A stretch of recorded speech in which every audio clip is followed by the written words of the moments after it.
Hello and welcome to the video. इस video tutorial के अंदर हम ऑटोमेटिक कॉन्फ़िगरेशन के बारे में पढ़ेंगे। लास्ट वीडियो ट्यूटोरियल के अंदर हमने मैनुअल असेंबली कॉन्फ़िगरेशन के बारे में पढ़ लिया था।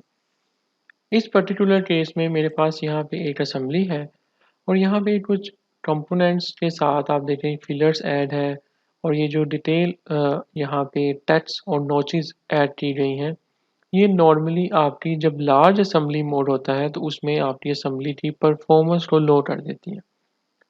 सो इस इशू को रिजॉल्व करने के लिए डिज़ाइनर क्या करता है कि वो सिंपल कॉन्फ़िगरेशन बना लेता है ताकि जब कॉम्प्लेक्स असेंबली के अंदर काम किया जाए तो उसमें ये जो फीचर्स हैं ये हमारे for example let's say suppress हो जाए और आफ्टर दैट हम सिंपल क्लिक करें और हमारी असेंबली की कॉन्फ़िगरेशन जो है जो हमें रिक्वायर्ड थी वो मिल जाए। The purpose of this thing is only to improve the performance of the assembly environment. तो इस पर्टिकुलर केस में हम यहाँ पे एक सिंपल असेंबली कॉन्फ़िगरेशन बनाएंगे। सो इस पर्पज़ के लिए यहाँ पे अभी मेरे पास बाय डिफ़ॉल्ट असेंबली की कॉन्फ़िगरेशन है। अगर मैं आपको ये एक पार्ट ओपन करके दिखाऊँ तो यहाँ पे आप देखें इसके यहाँ पे डिफरेंट नोचेस ऐड की गई हैं। तो इस तरह की कॉन्फ़िगरेशन जैसे मैंने पहले एक्सप्लेन किया कि आपकी असेंबली की परफॉर्मेंस को कम कर सकती हैं।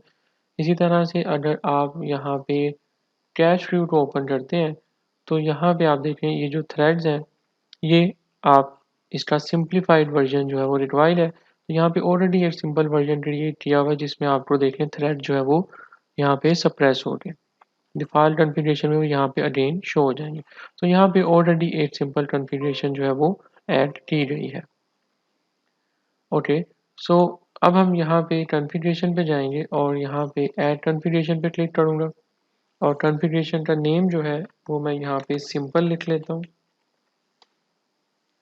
और देन मैं यहाँ पे जो पेरेंट चाइल्ड ऑप्शंस हैं इसमें से इन सब को सिलेक्ट कर लूँगा।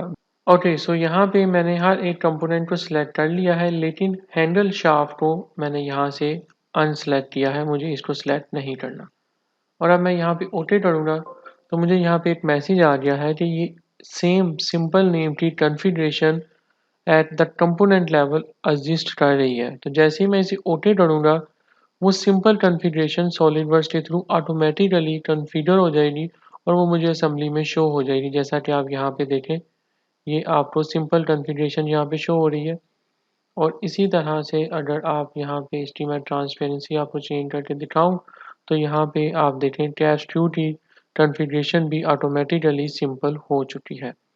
So the reason is same name define करने की वजह से आपकी ऑटोमेटिकली जो कॉन्फ़िगरेशन है वो सॉलिडवर्क्स ने उसको अप्लाई कर दिया।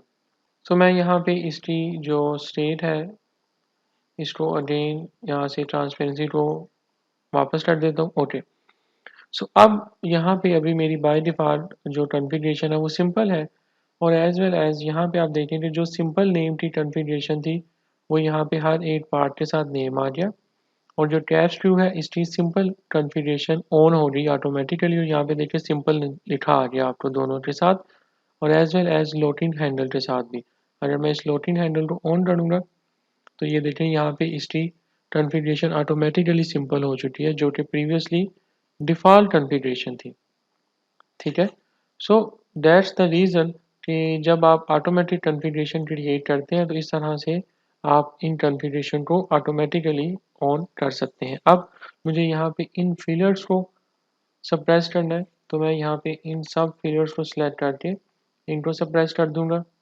ओके, सो यहाँ पे मैंने सैडल की फिलर्स को सप्रेस कर दिया है और अब मुझे यहाँ पे लोड प्लेट की इन नोचेस को भी सप्रेस करना है।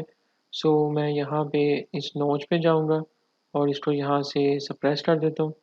ओके, सो यहाँ पे हमने अपने उन सब कंपोनेंट्स की फिलर्स को नोचेस को सप्रेस कर लिया है जो हमें रिक्वायर्ड थे और अब हम यहाँ पे कॉन्फ़िगरेशन के टैब पे जाएंगे और यहाँ पे आप देखें सिंपल कॉन्फ़िगरेशन मुझे जो है मेरे पार्ट की शो हो रही है।